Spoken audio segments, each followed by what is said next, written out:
Qu'est-ce qu'on peut faire pour déghettoiser les quartiers?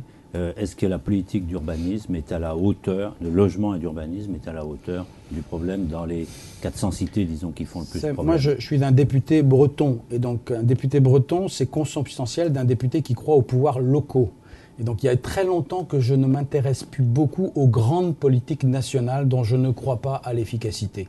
Je crois à la réalité des politiques conduites localement. Et donc, du coup, il faut simplement prévoir des cadres pour permettre aux maires de conduire les politiques que, pour l'essentiel, ils ont envie de conduire. Et si jamais ils n'appliquaient pas les lois cadres, il faut à ce moment-là les pénaliser. C'est le cas de la loi SRU. Il est inadmissible qu'aujourd'hui, un certain nombre d'élus ne favorisent pas la mixité sociale. Et le ministre de l'Intérieur, mais quand on a des tours HLM, oui, mais comment fait-on pour mixer la population, pour avoir de l'accession à la propriété, de la location, on pour que ça ne écoute soit ce que pas nous disent les maires. la concentration de même couleur, de même religion. Quel de même... meilleur connaisseur de sa réalité locale qu'un maire. Le maire veut par définition le bien de sa population.